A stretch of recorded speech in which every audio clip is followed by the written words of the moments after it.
어렸을 때 나의 신앙의 정체성은 주일날 예배당에 가는 것으로 표현을 했습니다. 교회 다니는 저에게 일요일 오전에 다른 일을 한다고 하는 것은 상상을 할 수가 없었습니다. 축구를 좋아했습니다. 그렇지만 주일 낮에 축구를 한 적은 없습니다. 친구가 만나는 것도 굉장히 좋아했습니다. 그런데 주일 예배 없이 친구를 만나는 것도 있을 수가 없었습니다. 그러다가 대학에 들어갔습니다. 대학에 들어간 다음에 대학 2학년 때부터 교육전도사 사역을 하게 되었는데, 교육전도사 시절에 만났던 아이들도 제 어린 모습하고 방불했습니다. 제가 사역을 하고 있었을 때 그때 일본 애니메이션이 이제 한국에 굉장히 영향을 끼치고 있는 그 시기였는데, 지금도 잊혀지지가 않습니다. 은하철도 999 이렇게 되어 있었고, 그리고 들장미 소녀 캔디, 그런 애니메이션이 있었습니다. 사역을 하면서 걱정을 했습니다. 놀랍게도 있죠. 애들 예배하고 이 시간이 겹친 거예요. 주일 9시 겹쳐버린 거예요. 그래서 걱정을 굉장히 많이 했습니다. 과연 우리 어린이들이 은하철도 999를 뒤로 하고서 예배당에 올 것인가라고 걱정을 하게 되었는데, 이 아이들이 떨어지지 않는 발걸음임에도 불구하고 의지를 발휘해가지고서 그걸 뒤로 하고 예배당에 모여드는 것을 제가 본 적이 있습니다. 발걸음이 떨어지지는 않았지만 떨어뜨렸습니다. 그리고 예배당으로 모여든 것입니다. 그들에게도 교회는 가야 하는 곳이고 어떤 의미에서 그의 인생의 중심이었다, 그렇게 이야기할 수 있습니다. 오늘도 일요일 오전 교회가 아닌 딴 곳에 내가 있다는 걸 상상할 수 없는 사람들이 오늘 이 자리에 모여든 것입니다.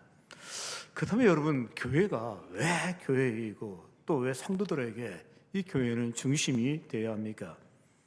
오늘은 2026년 청지기 지원을 하는 날입니다. 12월 첫째 주가 되면 우리 교회는 반드시 청지기 지원을 하게 됩니다. 우리가 청지기 지원을 해야 되는데 그 이유가 있습니다. 그 이유는 우리는 신앙생활이 취미가 아닙니다. 또 여가가 생활도 아닙니다. 우리 삶의 중심이라고 얘기할 수 있는데, 이스라엘 백성이 출애굽을 한 다음에 이들이 광야 생활을 하면서 늘 성막의 중심인 걸 볼 수 있습니다. 마찬가지로 이 시대를 살고 있는 우리들 역시 우리에게 성전, 그러니까 이 교회는 중심이라고 이야기할 수 있습니다. 오늘 우리 청지기 주일을 맞이하여서 왜 교회가 나의 삶의 중심인지 이 문제를 가지고 함께 고민해 보기를 소원합니다. 그렇다면 왜 교회는 나의 중심이 되어야 하나요? 첫 번째, 그리스도께서 교회를 사랑하시기 때문입니다. 여기 25절을 보십시오. 남편들아 아내 사랑하기를 그리스도께서 교회를 사랑하시고, 이 본문은 주로 결혼식장에서 사용되어졌던 본문입니다. 목사님이 주례를 하게 되었을 때 먼저 아내들에게 권면을 합니다. 교회가 그리스도께 순종하듯이 아내들이여 남편에게 순종하십시오라고 이야기하면, 설교를 하면은 신부가 뭐냐면 예쁜 목소리로 예, 그렇게 대답을 합니다. 신부가 대답이 끝나게 되면 바로 신랑으로 넘어가게 됩니다. 이렇게 권면을 합니다. 남편들아 아내 사랑하기를 그리스도께서 교회를 사랑하신 것 같이 사랑하십시오라고 그렇게 설교하는 것을 들어봤을 것입니다. 맞습니다. 오늘 이 본문은 결혼식장에서 많이 들었던 본문입니다. 우리에게 필요한 말씀을 해 주십니다. 그런데 결혼식장에 있는 신부, 신랑에게도 이 말씀이 필요하지만 오늘 이 자리에 오신 사랑하는 성도들에게도 필요합니다. 그 이유는 교회에 중요한 교훈이 들어가 있기 때문입니다. 먼저 주님이 교회를 사랑하십니다. 우리는 흔히 예수님이 이 땅에 오신 이유는 수많은 사람들을 구원시키기 위하여, 죄로부터 구원시키기 위하여 오셨다라고 그렇게 이야기를 합니다. 예수님도 이 점에 대해서 명확히 하셨습니다. 인자가 온 것은 잃어버린 자를 구원하려 하려 하시니라. 그런데 여러분, 예수님께서 단순히 사람들을 구원하시는 것으로 멈추지 아니하고 그분께서 역정 두시고 남긴 것이 있습니다. 그것이 바로 교회를 세운 것이라고 이야기하는데, 신학교에 가게 되면 예수님이 하신 큰 일 가운데 하나를 뭘 드냐면 교회를 세우심이라고 그렇게 가르치고 있습니다. 그렇습니다. 우리 예수님이 이 땅에 오셔서 사람들을 구원하기 위해서 오셨습니다. 뿐만 아니라 사람들을 구원할 뿐만 아니라 이 교회를 세우기 위해서 이 땅에 오셨기 때문에 몇 안 되는 제자들을 모아놓고 그리고 충분히 훈련되지 못하고 준비되지 못한 베드로를 보면서 교회 창립을 선언하고 계십니다. 마태복음 16장 18절입니다. 또 내가 네게 이르노니 너는 베드로라 내가 이 반석 위에 내 교회를 세우리니 음부의 권세가 이기지 못하리라. 여기 예수님께서 공생애의 마지막 시점이 다가오고 있다는 거 그분은 느끼고 계셨습니다. 3년이라고 하는 짧은 세월입니다. 집중적으로 제자들에게 교육을 시키고 있었습니다. 가이사라 빌립보에 도착하게 되었을 때 이제 마지막이 되었다는 것을 알고 졸업시험을 봅니다. 이 질문은 어떤 의미에서 그동안 3년 동안의 가르침의 핵심이었다라고 이야기할 수 있고 여기에 합격하면 졸업할 자격이 있다라고 그렇게 이야기할 수 있습니다. 우리 예수님이 제자들에게 이렇게 묻습니다. 사람들이 나를 누구라 하느냐? 이렇게 묻게 되었을 때 그때 제자들이 대답을 합니다. 더러는 세례 요한이라고 하고 더러는 엘리야라고 그렇게 말을 하고 있습니다. 예수님께서 이 얘기를 들으신 다음에 반문합니다. 그러면 너는 나를 누구라 하느냐라고 그렇게 질문을 던진 것입니다. 그때 베드로가 유명한 대답을 합니다. 주는 그리스도요 살아계신 하나님의 아들이시니이다. 이 고백은 이죠. 교회를 세운 고백이라고 이야기할 수 있습니다. 어떤 의미에서 예수님의 가르침이 다 하나로 요약됐다라고 이야기할 수 있는데 예수 그리스도가 누구이십니까? 그리스도이십니다. 예수 그리스도 그분이 누구입니까? 하나님의 아들이십니다. 먼저 그분이 그리스도야가 되었다고 하는 것은 기름 부음을 받은 자라고 하는 뜻을 갖고 있는데 이 당시에 기름을 부은 자는 부음 받는 자는 세 종류가 있습니다. 하나는 왕입니다. 최고 통수권자는 기름 부음을 받습니다. 또 하나가 있습니다. 제사장입니다. 성전에서 성막에 사는 모든 일을 감당하는 사람이 제사장인데 그가 받고 마지막으로 선지자가 받게 되어 있습니다. 그러면 내가 여기서 예수를 그리스도라고 이야기하는 것은 이 세 가지가 다 들어간 거예요. 당신은 나의 왕이십니다. 나의 주인이십니다.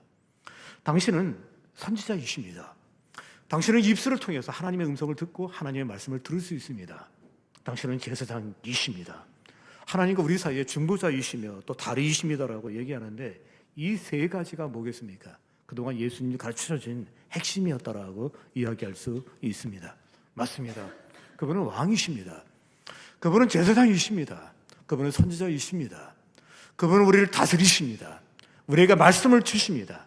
뿐만 아니라 모든 하나님과의 중간 사이에서 중매자 역할을 하신 분이 우리 예수 그리스도이십니다. 이 사실을 믿는 사람들을 그리스도인이라고 얘기하는 겁니다. 그리고 이들이 모인 곳을 가지고 교회다, 예배당이다라고 그렇게 이야기하고 있는 것입니다. 저는 지금까지 교회가 이 땅에 존재하고 무너지지 않는 이유가 여기에 있다라고 저는 생각을 합니다. 이 교회가 무너지지 않냐고 서 있는 것은 지도자가 훌륭했기 때문이 아닙니다. 그렇다고 교인이 탁월했기 때문도 아닙니다. 우리는 지도자의 아쉬움을 많이 느끼고 있습니다. 뿐만 아니라 성도들의 덕스럽지 못한 것도 우리는 알고 있습니다. 이렇게 지도자의 탁월성도 없고 선지자의 성도들의 이 덕스러움도 없는 상황 속에서 이 교회가 그대로 서 있다면 그 이유는 무엇이겠습니까? 그 이유는 하나입니다. 주께서 이 교회를 반석에 세우는 거 믿으시기 바랍니다. 그분께서 반석에 세워놨기 때문에 이 교회는 이죠 건강하게 서 있다라고 이야기할 수 있습니다. 제가 퀴즈 하나를 내겠습니다. 이 탑이 어떤 탑인지 한번 속으로 대답해 보시기 바랍니다. 이 탑은 이죠 320m의 높이를 갖고 있는 크라이슬러 빌딩이 만들어지기 전까지 세계에서 가장 높은 탑이었습니다. 310m라고 이야기합니다. 1889년도에 완공이 되었다고 합니다. 뿐만 아니라 무려 6,300톤의 철이 소요되었고 그리고 1만 2천 개의 들보가 사용되었고 250만 개의 리벳이 붙여졌다, 사용되었다라고 이야기합니다. 그런데 이 탑이 만들어지게 되었을 때 모든 사람들이 반대를 했습니다. 그 이유는 간단합니다. 도시가 너무나도 아름답고 그리고 보기에 좋은데 이게 들어오게 되면 도시를 흉물이 된다는 거예요. 한마디로 도시의 경치를 망친다라고 이야기한 것입니다. 어떤 사람은 있죠. 그 탑이 보기 싫다고 해가지고 이사를 간 사람이 있습니다. 탑이 꼴 보기 싫어갖고 이사를 간 거예요. 그런가 하면 어떤 또 이 작가는 있죠. 이 탑 안에 들어가야만이 탑이 보이지 않는다고 해서 그 탑에 들어가서 매일 밥을 먹은 이상한 사람도 또 있었습니다. 이런 에피소드가 있었습니다. 이 탑이 만들어진 다음에 결국에는 시에서는 해체를 결정합니다. 해체를 결정하는데 살아남았습니다. 그 이유는 이 탑에 있죠. 무선 전선 안테나를 만들면 효과가 있겠다는 거예요.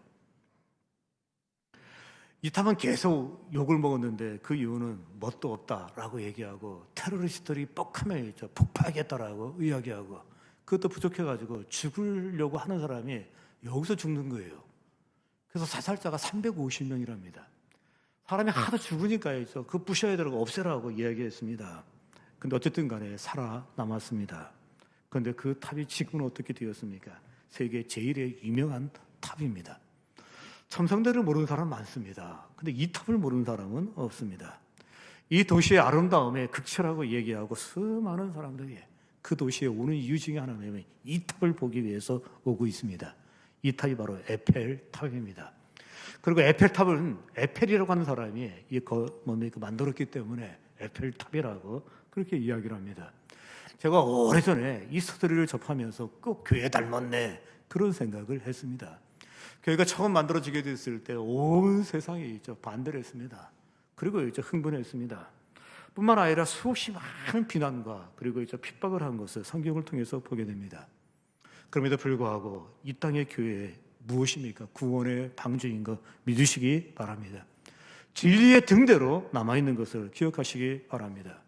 그 이유가 무엇이겠습니까? 에펠탑이 지금까지 무너지지 않고 번듯하게 서 있는 이유는 반석 위에 서 있대요. 12m를 파늘에 갔대요. 12m를 파늘에 가니까 반석에 나와가지고 거기에 기초를 세웠기 때문에 지진도 태풍도 끄떡하지 않냐고 버티고 있다라고 이야기했습니다. 교회도 예외는 아닙니다. 이 교회가 반석 위에 서 있는 걸 믿으시기 바랍니다. 사도와 선지자들의 터 위에 서 있다라고 되어 있습니다. 그리고 반석이신 예수 그리스도 앞에 서 있는 것이 바로 이 교회라고 말할 수 있습니다. 그런데 여러분, 교회가 지금까지 존재하는 또 하나의 이유가 있습니다. 그 이유는 주님의 교회를 사랑하시기 때문입니다. 내가 내 교회를 세우리니 음부의 권세가 이기지 못하리라. 그의 사랑에서 빼앗을 자가 없다라고 되는데 승리의 비결이 여기에 있습니다. 우리 주님이 교회를 사랑하고 계십니다. 나도 교회를 사랑합니다. 그 이유는 내가 주님을 사랑하기 때문입니다. 그리고 주님이 또 이 교회를 사랑하기 때문입니다. 내가 주님을 사랑한 다음에 교회를 사랑하는 거 힘들지 않았습니다. 그냥 전자동이었다라고 그렇게 이야기할 수 있습니다. 먼저 여러분이 사랑은 기뻐하는 겁니다. 저희는 교회가 기뻤어요. 어릴 때에도 교회가 기뻤습니다. 사춘기 때에도 교회가 기뻤습니다. 청년기 때에도 예배당 교회 기뻤습니다. 사랑하면은 기뻐하는데 제가 주님을 기뻐한 다음에는 교회는 그냥 기뻤습니다. 얼마 전에 저희 교회 집사님께서 30년 전 사진을 저한테 카톡으로 보내줬습니다. 저는 그 사진이 없어요. 근데 그분이 저한테 보내주신 거예요. 그 사진을 이렇게 보니까 제 30년 전의 사진이니까 젊었겠죠.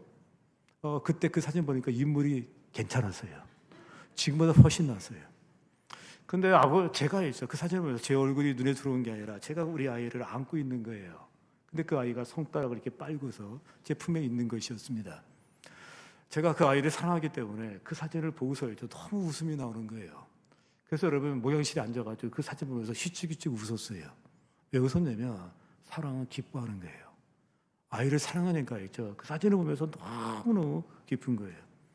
반대로 누군가를 만나게 되었을 때 경직되고 그리고 갑자기 구독 긴장이 되십니까? 그 이유는 간단합니다. 사랑을 하지 않기 때문입니다. 가끔 길거리에서 강아지를 만납니다. 그때 강아지를 보면 제가 웃어요. 사랑은 기뻐하기 때문입니다. 근데 가끔 길거리에서 쥐를 볼 수가 있습니다. 큰 쥐 너무 싫어합니다. 이 조그만 쥐는 더 싫습니다.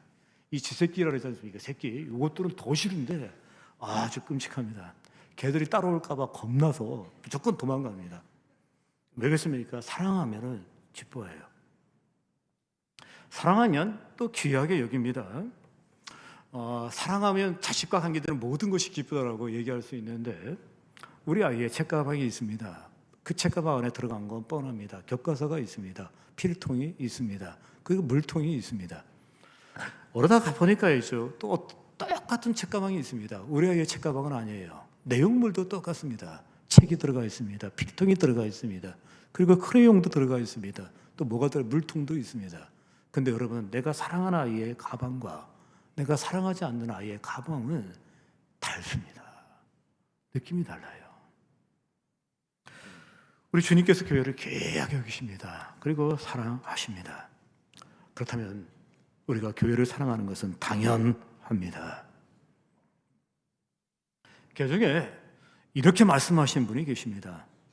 나는 교회를 사랑해야 되는데 이 교회가 사랑하는 게 안 된다 하신 분이 계셔요. 요즘에는 이 교회에 대한 왜곡된 정보를 계속 주기 때문에 이 교회에 대해 사랑하는 것을 힘들어 하시는 분이 계십니다. 교회의 왜곡된 이미지를 본인이 다 감수한다, 그렇게 얘기할 수 있습니다. 하지만 그것 때문에 내가 교회를 사랑하는 것이 힘들다, 어렵다 하시는 것은 어리석은 사람입니다. 많이 어리석습니다. 물론 교회라는 이름으로 하나님의 영광을 가리울 때 부끄럽고 창피하고 화가 납니다. 그러나 여러분이죠, 남의 집 부인이 외도를 하고 불성실하다고 해서 내가 내 아내를 사랑하는데 힘들까요? 그리고 어려울까요? 남의 남편이 불성실하고 게으르고 그리고 이상하다고 해서 그런 사람이 너무 많다고 해가지고 내가 남편을 사랑하는데 굉장히 힘들고 어려우십니까? 아닙니다. 아무 상관없습니다. 더 사랑하십시오. 더 아내를 사랑하십시오. 그리고 더 남편을 사랑하시기 바랍니다. 그런가 하면 또 어떤 분은 이렇게 이야기합니다. 내가 교회에 기대하는 양질의 서비스가 있는데 그 양질의 서비스를 받지 못할 때 사랑할 수 없다라고 그렇게 얘기를 합니다. 때로는 설교가 빈약할 수 있습니다. 뿐만 아니라 교회 학교가 체계적이지 못할 수도 있습니다. 내 음악적 취향하고 또 그 교회가 취향하고 다 하고 있는 그 음악적 취향이 다를 수도 있습니다. 다른 경우에는 일을 너무 시켜서 싫을 수도 있고 너무 안 시켜서 싫을 수가 있는데 관심도 없다고 해서 싫어하는 사람도 있습니다. 여러분, 이런 방식으로 교회를 바라보지 마십시오. 만약에 이 방식으로 교회를 바라보게 된다면 늘 불만이 있게 될 것입니다. 교회의 손님이 되지 마십시오. 교회의 청지기가 되시기를 바랍니다. 교회의 매니저가 되시길 바랍니다. 여러분, 청지기는 영어 성경에 매니저라고 그렇게 번역되어 있는 것도 있습니다. 여러분, 교회의 매니저가 되십시오. 그리고 열심히 있는 매니저가 되시고 영원한 매니저가 되시되 교회의 매니저가 될 수 있기를 주의 이름으로 기원합니다. 혹 이 자리에 이 문제 가지고 고민하고 계신 분이 이 자리에 계시다면 제가 성경적 권면을 해드리겠습니다. 당신이 하나님을 사랑하면 교회를 사랑하게 됩니다. 교회 사랑은 하나님의 사랑이 전제될 때 가능합니다. 여러분이 노력을 안 했다는 게 아닙니다. 나름대로 애쓴 것도 알고 있습니다. 그러나 방식이 잘못되어 있습니다. 우리 안에는 사랑의 힘이 없습니다. 우리는 이웃을 사랑하는 힘이 없습니다. 그리고 또 원수를 사랑할 힘이 없습니다. 사랑은 하나님께 속해 있습니다. 그 사람의 공급이 없이 교회를 사랑하는 건 불가능합니다. 가끔 나는 예수를 사랑하지만 교회를 사랑한다는 건 참 믿지 않습니다. 신학적으로 논리적으로 맞지도 않고 그건 순전히 거짓말인데 깐디가 거짓말 많이 한 거예요. 없으면 없다. 하나님 사랑이 없으면 없다고 하는 게 차라리 낫습니다.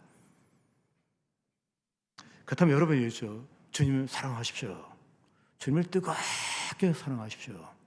그 사랑의 공급이 여러분에게 교회 사랑으로 미치게 될 것입니다. 왜 교회가 나의 중심이 되어야 합니까? 그리스도께서 교회를 사랑하시기 때문입니다. 두 번째, 왜 교회가 나의 중심이 되어야 합니까? 그리스도께서 교회를 위하여 자신을 주셨기 때문입니다. 25절 보십시오. 그 교회를 위하여 자신을 주심과 같이 하라. 그분은 교회를 위해 헌신하셨습니다. 교회를 위해 희생하셨습니다. 교회를 위하여 자신을 주셨습니다. 죽으셨습니다. 피를 흘리셨습니다. 그래서 우리는 교회가 중심이 돼야 될 이유가 여기 있는 겁니다. 이 세상에서 사람의 생명보다 더 귀한 것은 없습니다. 사람이 만일 온 천하를 얻고도 제 목숨을 잃으면 무엇이 유익하리요? 라고 예수님 말씀하시면서 예수님 말씀하시기를 사람의 이제 이 목숨이 없어지면 생명이 없어지면 다른 게 의미가 없다는 거예요. 그래서 귀하다는 것입니다. 그런데 예수님께서 이제 그 생명으로 교회를 사셨습니다. 금이나 은이나 썩어질 것으로 교회를 산 것이 아닙니다. 그분의 피값 생명으로 사셨습니다. 또 양이나 염소, 송아지 같은 죽을 그런 짐승을 위해 피로 우리를 사신 것이 아닙니다. 본인이 흘리신 피를 흘리셨습니다. 죽음 앞에 그분은 초연하셨습니다. 그리고 묵묵하셨습니다. 그리고 앞에 나가셨습니다. 그리고 피를 흘리셨습니다. 왜 교회가 나의 신앙의 중심이 되어야 됩니까? 주님이 교회를 위하여 피 흘리셨기 때문입니다. 자신을 주셨기 때문입니다. 제가 이렇게 설교를 하게 되었을 때 이렇게 반문하는 분이 있을 수 있습니다. 어떤 내용이냐면 피값으로 교회를 사셨다고 하는데 그 피값이 하나님의 피값입니까? 아니면 예수님의 피값입니까? 라고 이렇게 질문하는 분이 있는데 이분 성경을 굉장히 날카롭게 보신 분이에요. 바울이 밀레도에서 설교를 하게 됩니다. 예배소 장로들 앞에서 설교를 하게 되는데 그는 예루살렘 교회가 기근에 들었고 어렵다는 것을 알고 마게도냐에서 헌금을 걷고 그리고 일부 아시아에서 헌금을 거둔 다음에 예루살렘을 향하여 가고 있는 그러한 상황이었습니다. 근데 그때 그의 설교 가운데 이런 설교가 나옵니다. 들어보십시오. 그 설교가 뭐냐면 있죠. 하나님이 자기 피로 사신 교회라는 표현을 쓴 거예요. 교회를 위해서 자기가 애쓴다라고 얘기하면서 그 교회를 묘사하기를 하나님이 자기 피로 사신 교회 그렇게 되어 있어요. 그러다 보니까 예수님의 피냐 그리고 하나님의 피냐라고 반문하는 것은 자연스러운 모습이라고 생각됩니다. 그런데 고민할 필요 없습니다. 신약 성경에 예수님을 하나님이라고 표현한 곳이 많아요. 특히 예수님의 신성을 강조하게 되었을 때 그때 하나님이라는 표현을 씁니다. 그러니까 이 말은 있죠. 하나님의 피냐 그리스도의 피냐 했을 때 그거 구별할 필요도 없고 특별히 문제될 것이 없다라고 그렇게 말할 수 있습니다. 이때 여러분이 있죠. 예수 그리스도가 교회를 위하여 피를 내십니다. 피값으로 사십니다. 자신을 드렸다라고 그렇게 되어 있습니다. 그때 그러면 예수님께서 어떤 교회를 위해서 피값을 지불하셨습니까? 칼빈이라고 하는 유명한 신학자가 있는데 이분이 보이는 교회와 보이지 않는 교회를 구분합니다.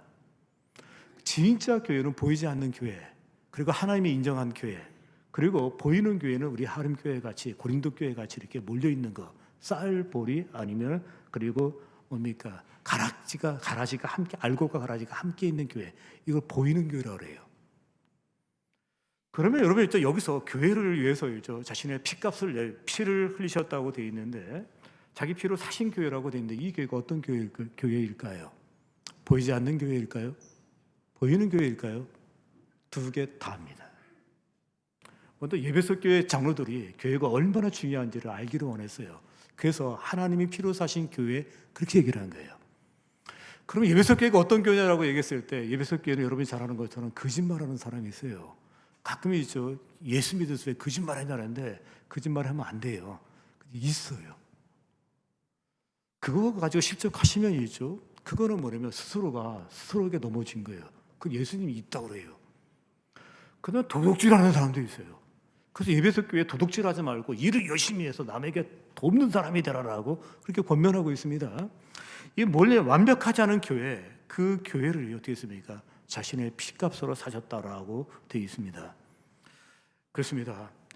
그런데 여러분 바울이 교회를 위한 헌신의 기준이 무엇인지를 여기서 통해서 보게 됩니다. 그리스도께서 교회를 위하여 자신을 주신 것처럼 그의 헌신의 기준점은 교회를 위하여 자신을 드리는 것입니다. 여기 드린다고 하는 것은 피 흘리고 죽는 겁니다. 그래서 당연하게 이걸 여기는 걸 볼 수 있습니다. 여러분 바울은 여러분이 잘 아는 것처럼 그가 예배소에 도착하기 이미 이전에 고생 많이 했습니다. 동족의 위험과 강의 위험과 배고픔과 그리고 태장에 맞은 거하고 강도의 위험, 그 다음에 바다의 위험 너무너무 고생을 많이 했습니다. 지쳤습니다. 그런데 더 힘들었던 건 뭐냐면 고린도 교회 같은 그 교회는 바울을 비난해요. 그리고 바울에 대해서 의심을 많이 합니다. 육체적으로 지쳤습니다. 정신적으로, 심적으로 굉장히 힘들었습니다. 정신적으로 힘들고 육체적으로 힘든 다음에 이제 예루살렘에 도착하게 되었을 때 그때 빵빠레를 울리면서 환영을 받으면 얼마나 좋겠습니까? 근데 그렇지 않습니다. 뭐라고 하고 있습니까? 예루살렘에 무엇이 기다리냐면 환난과 결박이 너를 기다린다 하나를 기대해 있어요. 그러면 여러분 있죠? 이때 기피해야 되지 않습니까? 근데 여러분 바울이 그곳을 향해 갑니다. 적극적으로 갑니다. 말려도 갑니다. 왠지 아십니까? 바로 희생과 헌신의 이 기준점이 죽음입니다. 피를 흘리는 거예요. 순교였어요. 그래서 그냥 가지 말라고 해도 가려고 하는 그 모습을 우리가 볼 수 있습니다. 맞습니다. 그에게 사역의 기준점은 바로 여기입니다. 자신을 드리는 것입니다. 보라, 이제 내가 성령에 매여 예루살렘에 가는데 거기서 무슨 일을 당하는지 알지 못하노라. 분명히 있죠. 그런 예루살렘을 향해 갑니다. 갈 때 본인이 간 게 아니에요. 그쪽에서 오라고 해서 간 게 아니에요. 성령에 매여서 간다라고 되어 있습니다. 오직 성령이 각성해서 내게 증언하여 결박과 환난이 나를 기다린다 하시나, 주변에 성에서 들은 것도 아니고 자기가 예측한 것도 아니에요. 그곳에 가게 되면 결박이 되고 그리고 또 뭐겠습니까? 환난을 당한다라고 성령이 얘기해 주셨어요. 그렇다면 그곳에 가면 반드시 결박이 있습니다. 그리고 환난이 있습니다. 그럼에도 불구하고 한번 고백을 들어보십시오. 사도행전 20장 24절입니다. 내가 달려갈 길과 주 예수께 받은 사명 곧 하나님의 은혜의 복음을 증언하는 일을 마치려 하면은 나의 생명조차 조금도 귀한 것으로 여기지 아니하노라.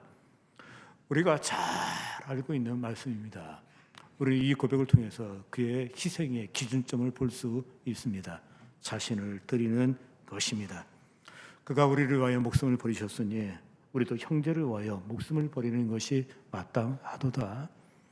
그가 우리의 교회를 위하여 목숨을 버리셨으니 나도 교회를 위하여 목숨을 버리는 것이 마땅하도다라고 되어 있습니다. 여러분, 예수 봉사 쿨하게 예수 믿는 거 아니면 무슨 쿨이 있습니까? 주께서 우리를 부르실 때는 죽으라고 불렀습니다. 그리고 죽는데 우리를 초대하고 있습니다. 사역의 그리고 봉사의 기준점을 죽음에 뒀습니다. 이 기준점에 두니까 있죠. 예루살렘에 가는 거 아무 일도 안 해요. 환난과 결박이 기다린다 할지라도 그곳에 가는 것을 볼 수 있습니다. 열심히 수고하는 게 우리의 사역의 봉사의 꼭지점이 아닙니다. 죽으라고 고생하는 게 꼭지점이 아닙니다. 죽는 게 기준점입니다. 나를 따르라고 하는 건 뭔지 아십니까? 죽자! 그리고 부른 것입니다. 그러면 당신에게 묻겠습니다.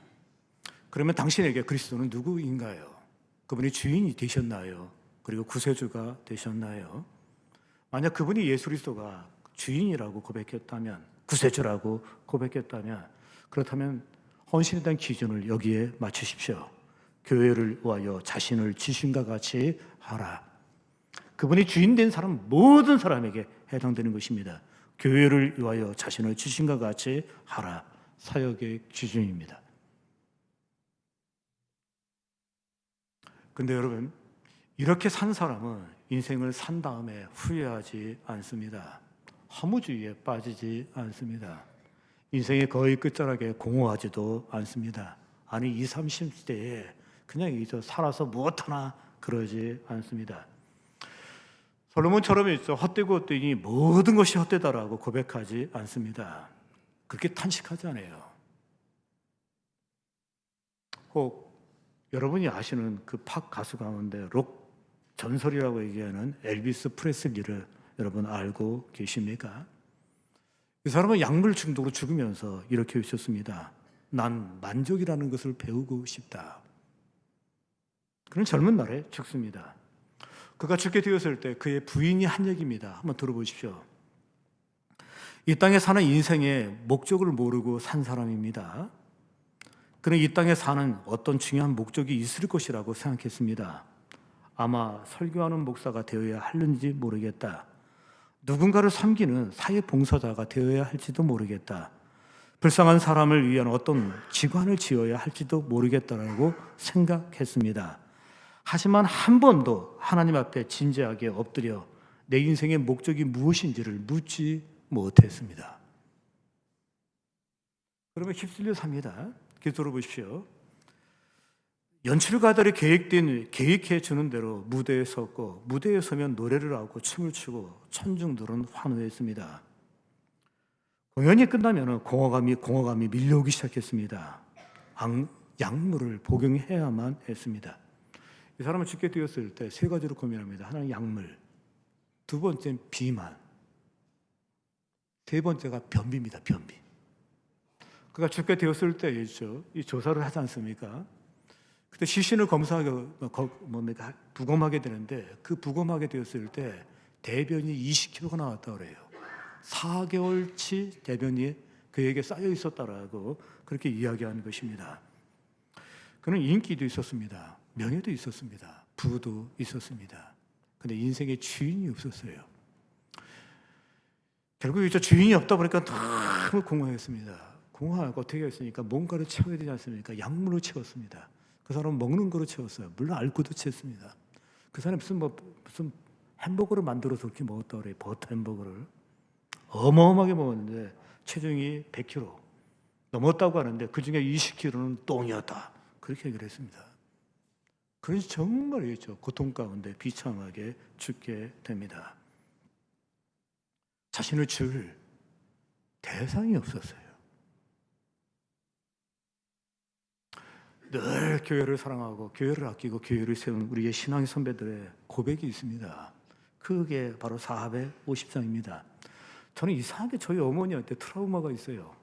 효도는 죽어도 별로 하지도 않고서 그 어머니 얘기만 나오면 이렇게 눈물이 나는지, 제가 효도라서 그러는 거 아니고 하여튼 가증스럽다는 게 이럴 때 써야 될 것 같습니다. 저한테 써야 될 것 같아요. 근데 참 그런데 저희 어머니가 예배당에 갔다 오시면 은혜를 받으셨는지, 그리고 받으셔가지고서 찬송을 하려는데 이 고장난 레코드판처럼 계속 하셨어요. 근데 그게 저희 어머니의 노래일 뿐만 아니라 저희 교회에 속해 있는 모든 어머니들의 노래였습니다. 그리고 고백이었습니다. 우리 찬송가 450장 우리 함께 한번 찬양하겠습니다.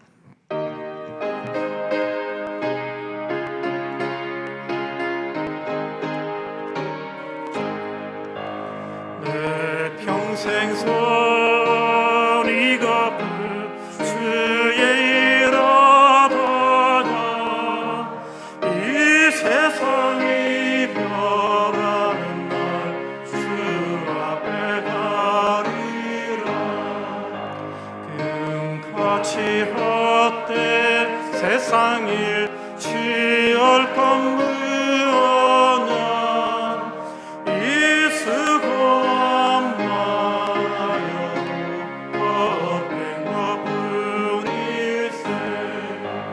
불같은 시험 많으나 겁내심 없이라.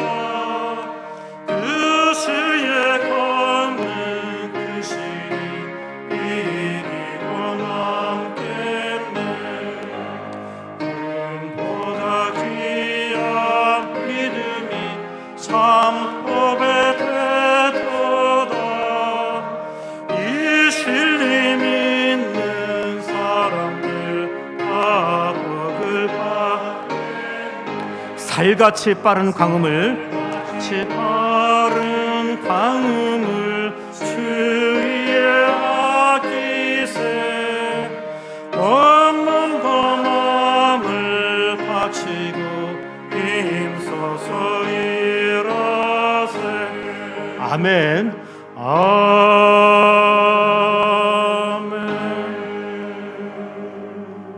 근데 진짜요, 저희 어머니뿐만 아니라 우리 동네에 있는 모든 저희 어머니 뻘 되신 분들은 이 찬송을 굉장히 좋아했습니다. 내 평생 소원 이것뿐 주의 일 하다가 이 세상 이별하는 날 주 앞에 가겠네. 진짜 그렇게 사셨어요.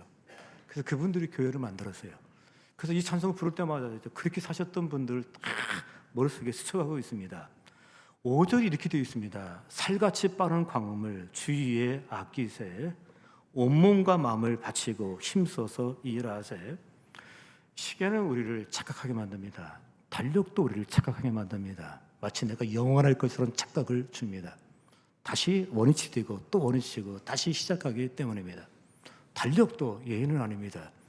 2025년 달력이 떨어지게 되면 2026년이 시작되고 26년 달력이 떨어지면 27년이 시작되기 때문에 내 인생이 계속될 것 같은 그런 착각을 갖게 합니다. 근데 그 착각에서 벗어나기 위해서 모래시계를 봐야 합니다. 모래시계를 세워보십시오. 뒤집으십시오. 처음 시작했을 때 위쪽에 모래가 가득했을 것입니다. 어느 정도 시점이 지난 다음에 그걸 보십시오. 아마 위쪽이 휑할 거예요. 아마 요만큼 남으신 분, 요만큼 남으신 분도 계실 것입니다.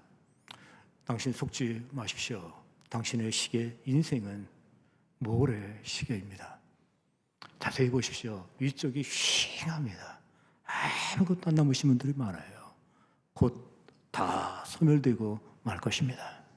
그리고 없어질 것입니다. 살같이 빠른 광음을 주위에 아끼세. 온몸과 마음을 바치고 힘써 일하세. 왜 교회가 중심이 되어야 됩니까? 그리스도께서 교회를 위하여 자신을 주셨기 때문입니다. 세 번째, 왜 교회가 나의 중심이 되어야 됩니까? 그리스도께서 교회를 통하여 일하시기 때문입니다. 마태복음 16장 19절을 보십시오. 교회를 세운 다음에 예수님이 하신 말씀입니다. 내가 천국의 열쇠를 내게 주리니 내가 땅에서 무엇이든지 매면 하늘에서도 매일 것이요 내가 땅에서 무엇이든지 풀면 하늘에서도 풀리리라 하시고. 이거 신학적으로 얘기하면 복잡해요. 할 얘기도 많아요. 뭐 수임권이니 뭐 그런 얘기합니다. 수임권이 베드로에게 있느냐, 교회가 있느냐, 뭐 그런 얘기를 하는데 그건 신학자들이 하는 얘기고 교회 목사들이 하는 얘기고, 이거 쉽게 얘기하면 무슨 얘기냐면 땅에서 매면 하늘에서 매이고 하늘에서 매면 땅에 매인다고 하는 것은 하나님은 교회를 통해서 일하는 거 믿으시기 바랍니다. 하나님은 교회를 통해서 일하신다는 거예요. 우리 하나님은 전지전능하십니다. 아니 모든 것을 하십니다. 우리의 도움이 있건 도움이 없건 그거 중요하지 않습니다. 우리가 협조라도 협조하지 않든 간에 하나님은 하나님의 일을 하십니다. 나는 스스로 있는 하나님이라고 하면서 괜찮다라고 우리 하나님 말씀하십니다. 그런데 독특한 거 하나를 보게 됩니다. 그것은 바로 이것입니다. 하나님은 분명히 하나님의 일을 하시는데 사람을 통해서 일하십니다. 놀랍게도 있죠. 사람을 통해서 일하는 걸 볼 수 있습니다. 고린도전서에 이런 표현이 나옵니다. 그런즉 이와 같이 심는 자나 물 주는 자는 아무것도 아니로되 자라게 하시는 분은 하나님이시니라. 여기 뭘 강조하고 있냐면요, 하나님께서 뭐라고 해서 자라게 하신다고 그래요. 하나님이 중요하다고 하면서 그때도 물 주는 자가 있다고 그래요. 그리고 씨 뿌리는 자가 있다고 그래요. 물 주는 자가 없고 씨 뿌리는 자가 없고 그리고 제초 작업을 하지 않는 사람이 없으면 그분은 못 맺나요? 아닙니다. 그거와 상관없이 하셔요. 근데 그분이 있죠. 꼭 뿌리는 자, 뽑는 자, 물 주는 자, 요거로 꼭 동행하는 걸 볼 수 있습니다. 그뿐만 아니라 있죠. 누구를 살립니까? 나사로를 살립니다. 무에서 유를 창조하신 그분께서 있죠. 그냥 창조하시면 돼요. 근데 어떻게 되어 있습니까? 놀라지 마십시오. 뭐라고 되어 있냐면 있죠. 그때 무덤문을 열으라고 그래요. 그냥 말씀으로 열 수 있었어요. 뿐만 아니라 묶여있는 것을 풀어주라고 그래요. 그거 하나님이 하실 수 있잖아요. 근데 풀으라고 그래요. 꼭 사람을 통해서 일하십니다. 첫 이적이 있습니다. 물로 포도주를 만든 것입니다. 물로 포도주를 만들게 되었을 때 그분은 그냥 있죠. 그냥 물을 만들 수 있으면 돼요. 그리고 그냥 있죠. 전달되면 돼요. 전달이 아니라 그냥 갈 수도 있어요. 근데 굳이 있죠. 물을 퍼다 담으라고 얘기를 하고, 그리고 담으라고 얘기하면서 있죠. 아구까지 칼칼 채우라고 얘기하고, 그 다음에 시간이 지난 다음에 있죠. 나눠주라고 얘기하고. 여러분 무엇이 보입니까? 그분은 이적을 행하십니다. 전능하심을 보여주십니다. 그런데 놀랍게도 그분은 사람을 통해서 일하십니다. 그리고 역사하십니다. 이엔 배은저라고 하는 사람이 있습니다. 하나님은 방법이 아니라 사람이라는 얘기를 해요. 많은 사람들이 어떻게 하면 뭐 이런 방법을 찾고 있지만 하나님은 준비된 그 한 사람을 통해서 일하신다. 준비되면 일하는 거지 하나님이 다 역사하신다. 그렇게 말씀하셔요. 여러분, 하나님은 큰 일을 교회를 통해서 일하는 것을 볼 수 있습니다. 유럽을 복음화시킵니다. 특별히 영원 구원을 하게 됩니다. 그때 안디옥 교회를 통해서 일하십니다. 그 안디옥 교회에서 바울과 바나바를 구별하라고 그래요. 그리고 선별하라고 합니다. 보내라고 합니다. 그래서 1차, 2차, 3차 전도 여행을 떠나게 되는데 알렉산더가 유럽을 정복한 그 영토보다 더 넓고 큰 영토를 바울이 복음으로 정복합니다. 근데 이 일을 누굴 통해서 합니까? 교회를 통해서 일하는 것을 볼 수 있습니다. 지금도 예의는 아닙니다. 하나님은 하나님의 큰 일을 하십니다. 위대한 구속의 경륜을 이루십니다. 교회를 통해서 일하는 거 기억하시기 바랍니다. 제자들을 부를 때 내가 사람을 낚는 어부가 되게 하리라면서 불렀습니다. 아마 영원 전도일 거예요. 근데 마지막에 이 갈릴리 바다에서 또 제자들을 만나면서 예수님 뭐라고 말씀하십니까? 내 양을 치라라고 그렇게 얘기를 했습니다. 교회에 준 사명이라고 얘기할 수 있는데 제가 묻겠습니다. 전도하는 거하고 교육하는 게 어느 게 더 힘듭니까? 이렇게 반문할 수 있습니다. 애 낳는 게 어렵습니까? 아니면 애 키우는 게 어렵습니까? 둘 다 어렵습니다. 우리 하나님께서 우리에게 주신 게 바로 그 일입니다. 사랑하는 성도 여러분, 주의 교회의 일꾼이 되시길 주의 이름으로 기원합니다. 그리고 매니저가 되시길 기원합니다. 우리 신앙의 선배처럼 내 평생의 소원, 주의 일 하다가 이 세상 끝나는 날 내가 주 앞에 가겠네. 여러분, 이것이 여러분의 고백이 되길 바랍니다. 먼 친척들 보시니, 먼 친척뻘 되시는 분이 저에게 12조로 얘기를 하셨어요. 교인들이 쓰는 용어 가운데 마음에 들지 않는 용어가 있대요. 그게 뭐잖아요. 그러니까 교회를 다닌다고 얘기해야지 교회를 섬긴다라고 하는 표현이 맞지 않다. 그분이 얘기를 하는 거예요. 물론 여러분, 제가 설명할 건 여러 가지가 있었습니다. 교회가 예수 그리스도의 머리이기 때문에 섬긴다는 표현이 맞다라고 그렇게 얘기할 수도 있었습니다. 근데 그 순간이죠. 내가 한 번도 교회를 섬긴다라는 용어를 썼지만 성경적 기원을 찾진 않았어요. 그 성경에 교회를 섬긴다라고 하는 표현이 나오는 거 한번 찾아봤습니다. 없어요. 예수님이 섬김을 위해서, 섬기기 위해 이 땅에 오셨더라고 말씀하셨고, 또 형제를 섬긴다는 표현이 나오지만 교회를 섬긴다라고 하는 구체적인 표현은 안 나와요. 그럼에도 불구하고 왜 성도들은 교회를 섬긴다라고 얘기했을까? 물론 신학적으로 이유가 있기 때문이라고 얘기할 수 있겠지만 더 실제적인 이유가 있었습니다. 교회에 소속되는 그 순간에 본인들이 청지기로 이해한 거예요.